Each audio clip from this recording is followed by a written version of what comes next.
Good morning, good afternoon, and good evening, प्यारे बच्चों.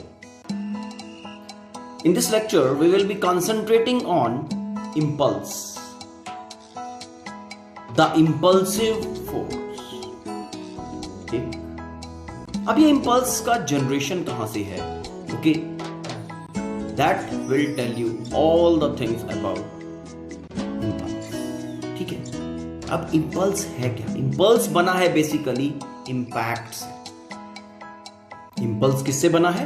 Impact. अब अच्छा, इम्पैक्ट वाले सिचुएशंस अपने रियल लाइफ सिनेरियो में आप लोगों ने कहां कहां देखे? हाँ, देखो, सपोज हम कहीं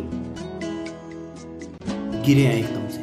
सपोज करो जैसे किसी हाइट से आपने जंप किया और ग्राउंड पे जाके ढम से गिरे एकदम से. आपके ऊपर बहुत शॉर्ट ड्यूरेशन के लिए फोर्स लगा के नहीं. दो ट्रक ऑपोजिट डायरेक्शन में चले आ रहे हैं, ठीक है, और वो दोनोné ट्रक्स एकदम से उन दोनों में एक्सीडेंट हुआ, इंपैक्ट हुआ. इंपैक्ट होने के बाद वो थोड़ा थोड़ा पीछे हट गए अपने, है ना. रैकेट से शटल को मारा. जब तक वो शटल कांटेक्ट में है वो इंपैक्ट है, इंपल्स लग रहा है उसको. आपने स्लैप मारा किसी को, थप्पड़. तो बहुत शॉर्ट ड्यूरेशन के लिए कांटेक्ट बन रहा है, बहुत शॉर्ट ड्यूरेशन के लिए फोर्स लग रहा है. ये सारे situations whatever I told, इन सब में जो फोर्स लग रहा है वो इंपल्स है, impulsive force. If you analyze all these cases, इन सभी में बहुत शॉर्ट ड्यूरेशन के लिए फोर्स लग रहा है. Force is acting on the body for very small duration. ठीक है, तो इंपल्स को अगर हम डिफाइन करें, ठीक है, तो इंपल्स बेसिकली क्या है? Total effect of force, total effect of force when it is acting on somebody for very short duration. ये कंडीशनल है कि शॉर्ट ड्यूरेशन के लिए लगना चाहिए. Total effect of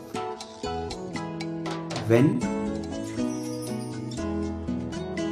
that force act on the body for very small interval of time. ठीक है, impulse को जब हम कैलकुलेट करते हैं, impulse is equal.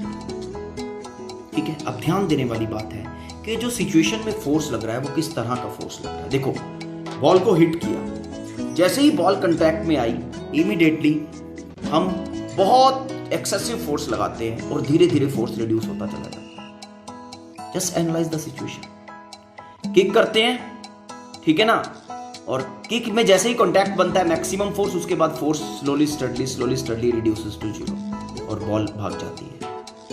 Falling on floor, एकदम से जब लगते हैं फ्लोर के ऊपर, कांटेक्ट बनता है, एकदम से फोर्स लगता है ना, उसके बाद धीरे धीरे वो फोर्स रिड्यूस कर जाता है. Colliding of trucks, same thing is happening. Basically when we are talking of impulse, impact, और इंपल्सिव फोर्स, हर सिचुएशन में, in every situation variable force will be acting.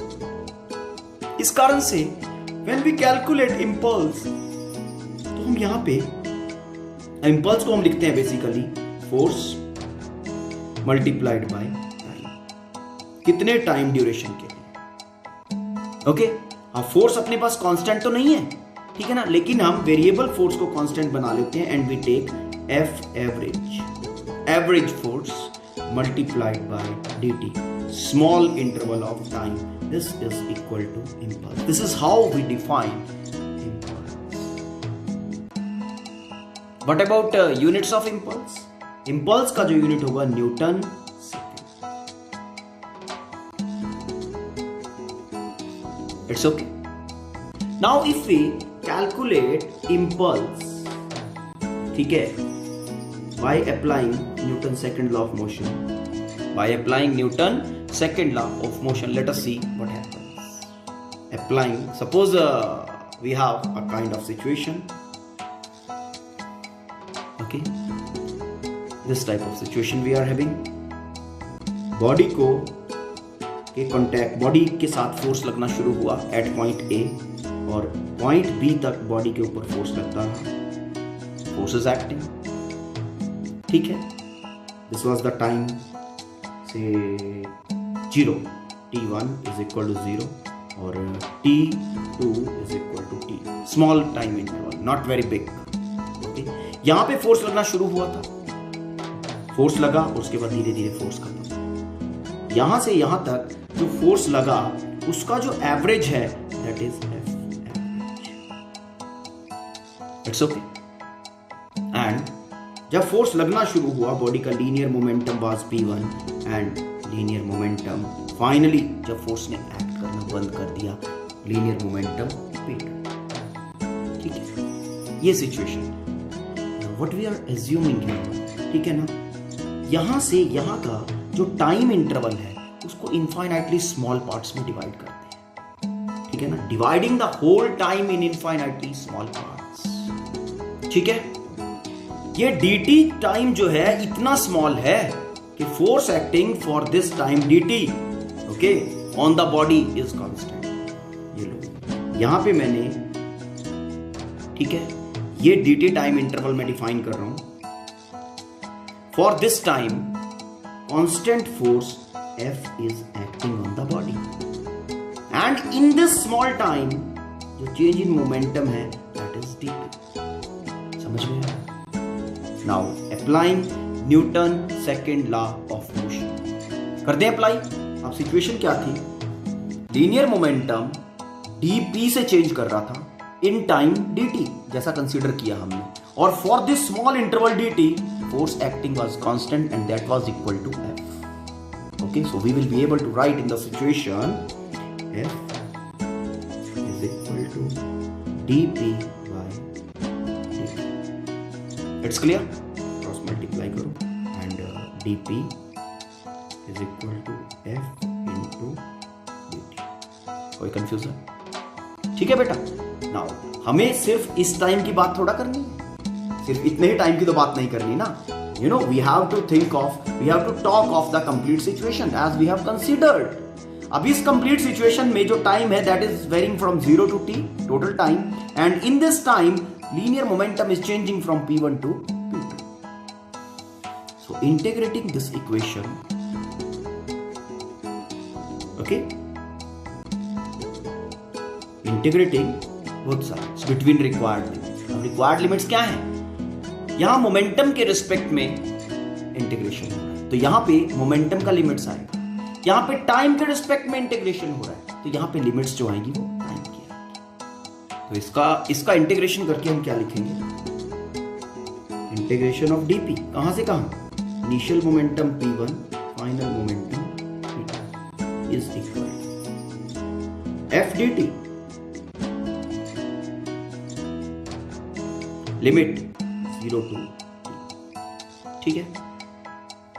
0 to t already मैं force को, variable force है, ठीक है। अब variable force है, अभी तो मैंने dt टाइम के लिए कहा था कि फोर्स f लग रही है, लेकिन फोर्स है तो वेरिएबल है ना। अगर 0 to t इस कंप्लीट टाइम के लिए बात करेंगे, अब इस फोर्स को भी मैं कांस्टेंट बना रहा हूं बाय टेकिंग एवरेज, ठीक है, कि 0 to t जो फोर्स लग रही है उसका average is f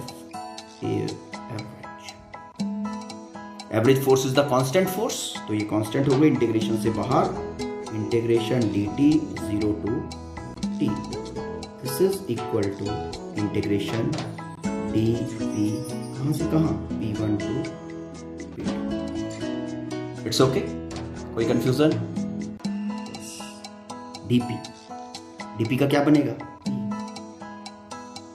limits p1 to is equal to force constant average dt का बना t 0 to t, ठीक है।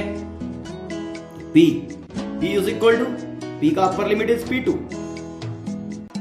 Minus lower limit p1 is equal f average, time का अपर लिमिट t, टाइम का लोअर लिमिट, ओके। क्या बना बेटा, change in momentum is equal to average force multiplied by time interval.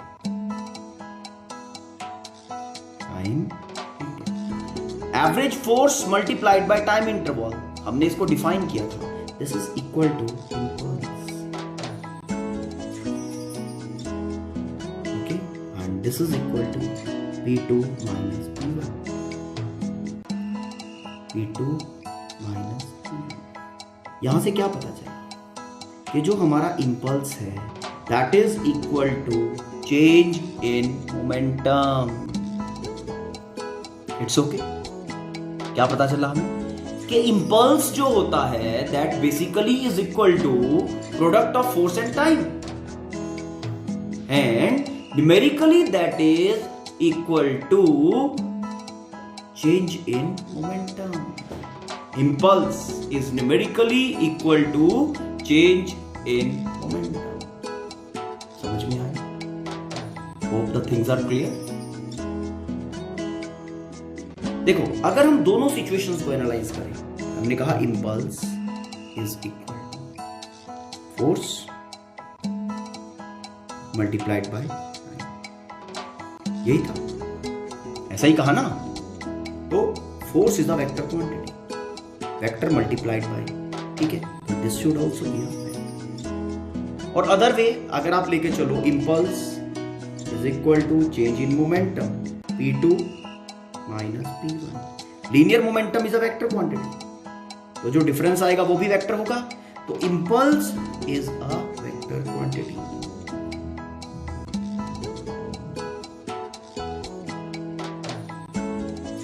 It's okay, समझ में आ गया बेटा. For the same impulse, okay, अगर हम फोर्स वर्सेस टाइम ग्राफ बनाएं टू सिचुएशंस का, देखो इस एक्सिस पे मैं लेता हूं एवरेज फोर्स और इस एक्सिस पे मैं लेता हूं टाइम. मान लिया हमारे पास टू केसेस हैं, okay, impulse in both the cases is same, ठीक है. एक जगह पे मैं फोर्स लगा रहा हूं F1, time interval is T1, ठीक है. अब दूसरे सिचुएशन में फॉर द सेम इंपल्स अगर मैंने ज्यादा फोर्स लगाना है, अगर मुझे, टाइम इंटरवल और छोटा हो जाएगा T2, क्योंकि प्रोडक्ट F and T है ना. If you are raising one term another term will go small, ठीक, समथिंग लाइक दिस. ये देखो, इतना एवरेज फोर्स इस सिचुएशन में मैंने लगाया, तो इतना एवरेज फोर्स मैंने लगाया, उसके कॉरेस्पॉन्डिंगली जो टाइम इंटरवल था ठीक है. मान लिया टाइम इंटरवल फोर्स F1 के कॉरेस्पॉन्डिंग. अब आपने क्या किया, फोर्स इंक्रीज कर दिया, फोर्स इंक्रीज कर दिया. जब आपने फोर्स इंक्रीज किया फॉर द सेम इंपल्स, तो टाइम को क्या करना पड़ेगा, टाइम को रिड्यूस होना पड़ेगा.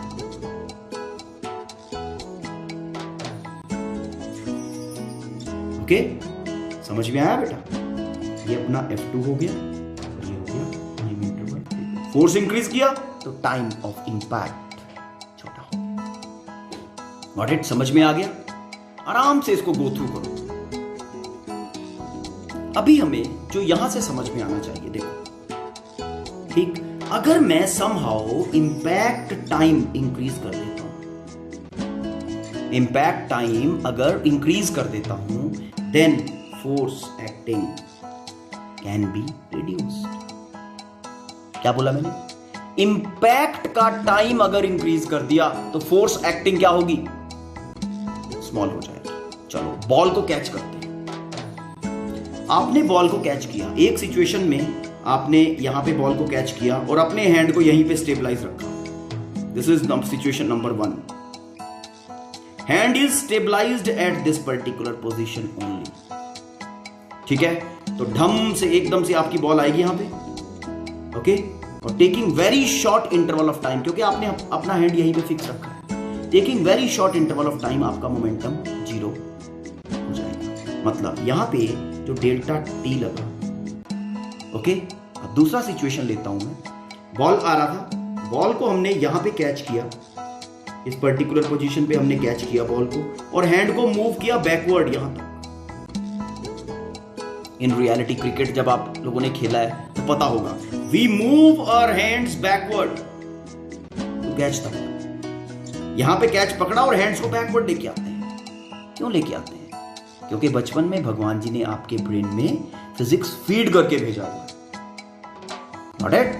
आपको पता तो नहीं था ना। अब देखो सिचुएशन, आपने क्या किया, हैंड्स को जब बैकवर्ड मूव किया, डेल्टा टी जो टाइम ऑफ इंपैक्ट है, ओके, उसको इंक्रीज कर दिया। अब इस सिचुएशन का टाइम ऑफ इंपैक्ट जो है वो स्मॉल है और इस सिचुएशन का जो टाइम ऑफ इंपैक्ट है डेल्टा टी, वो हमने हैंड्स को बैकवर्ड मूव करके लार्ज कर दिया। ठीक है? स्मॉल टाइम मतलब larger impact force, larger impacting force. मतलब स्मॉल टाइम मतलब हाथ पे ज्यादा इंपैक्ट लगेगा और hand will be feeling more pen. ज्यादा पेन होगा हाथ के ऊपर। क्यों? क्योंकि हैंड के ऊपर ज्यादा फोर्स लगेगा। जब आपने हैंड को बैकवर्ड मूव कर दिया, ओके, तो डेल्टा टी आपने लार्ज कर दिया। डेल्टा टी आपने लार्ज कर दिया तो फोर्स एक्टिंग क्या होगी? Small. The ball will apply lesser force on the hand. Okay, और जब ये ball lesser force on the hand apply करेगी, मतलब हाथ के ऊपर कम चोट लगेगा ना। आपका जो हैंड है, आपका जो हाथ है, वो कम हर्ट होगा। समझे? इन दोनों सिचुएशंस को, ठीक है ना, कैचिंग वाली सिचुएशन है, वाली कैचिंग अ बॉल, आराम से एनालाइज करो बेटा। ठीक है? आराम से, ठीक, पॉज करके इसको आराम से। बस ध्यान में जो रखने वाली बात है, यहां पे जो कैच का ड्यूरेशन है, हैंड को फिक्स किया हुआ है, कैच का ड्यूरेशन इज स्मॉल। और व्हाट आई हैव डन यहां पे, okay, by moving hand backward, मैंने कैच का ड्यूरेशन बढ़ा दिया। ठीक है? तो कैच का ड्यूरेशन बढ़ाने से, इंपैक्ट का ड्यूरेशन बढ़ाने से फोर्स अप्लाइड जो होगी वो कम होगी और हमारे जो हैंड्स होंगे they will be less hurt, उनके ऊपर कम चोट लगेगा। It's clear?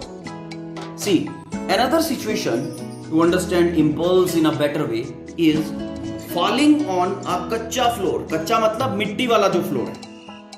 और दूसरा case is falling on the cemented floor। आप आराम से पहले इसको पॉज कर दो और सोचो किस केस में ज्यादा हर्ट होता है, ज्यादा चोट किस केस में लगती है। Then your brain will be saying कि जिस सीमेंटेड वाले केस के अंदर ज्यादा चोट लगता है, कच्चा फ्लोर पे जब गिरते हैं तो कम चोट लगता है। Reason, think of the reason. जब हम सीमेंटेड फ्लोर के ऊपर फॉल करते हैं, ओके, क्योंकि वो हार्ड है, जैसे ही फॉल किया एकदम से हमारा मोमेंटम जीरो हो जाता है। मतलब यहां पे जो टाइम ऑफ कांटेक्ट है, ओके, वो स्मॉल है, डेल्टा टी स्मॉल। लेकिन कच्चा फ्लोर की जब बात है, कच्चा फ्लोर फ्लेक्सिबल होता है थोड़ा सा, ओके। तो व्हेन वी फॉल ऑन कच्चा फ्लोर, यहां पे कांटेक्ट में आए तो ग्राउंड थोड़ा सा कंप्रेस हो गया। ग्राउंड कंप्रेस हुआ, थोड़ा सा ग्राउंड कंप्रेस हुआ, कंप्रेस होते होते थोड़ा सा टाइम कंज्यूम करेगा, आपका मोमेंटम जीरो होता हुआ कुछ टाइम लगेगा। मतलब यहां पे जो टाइम ड्यूरेशन है वो क्या है, मोर है। तो जब यहां टाइम ड्यूरेशन इज मोर, तो यहां पे जो फोर्स लगेगा F1 इस सिचुएशन में, कच्चा फ्लोर वाले सिचुएशन में, delta T is more, F1 will be less. Force जो लगेगा थोड़ा लगेगा, मतलब थोड़ा हर्ट होगा, कम चोट लगेगी। जब हम सीमेंटेड फ्लोर के ऊपर गिर रहे हैं, डेल्टा टी स्मॉल। बाथरूम में गिरते हैं तो क्या होता है, फटाफट से डिस्क गायब हो जाती है, फ्रैक्चर हो जाता है ना। That is the problem. Okay, delta T is small, तो यहां पे जो फोर्स हम रिसीव करते हैं दैट इज स्मॉल, और वो ज्यादा फोर्स हमारी हड्डियां तोड़ देती है। ठीक है, समझ में आया? तो like that we can analyse this particular situation. ठीक है, some more examples are there in book. Okay, आराम से उसको रीड करो। शॉकर्स वाला एग्जांपल लिया जा सकता है, ठीक है। ट्रेन में शॉकर्स लगते हैं, स्कूटर, गाड़ी, बाइक, व्हाटएवर, ओके। और शॉकर जितना ज्यादा कंप्रेस होता है ना, उतना ज्यादा टाइम ड्यूरेशन बढ़ा देता है, कंप्रेस होके रिलीज करता है जब। तो इन द सेम वे जितना बढ़िया शॉकर होगा उतना कम हर्ट होगा, दैट सेम थिंग ना। तो आराम से इन एग्जांपल्स को सभी को रीड कर लेना। Okay, hope the things are clear to you. After this we will be taking Newton third law of motion. Thank you, have a nice day.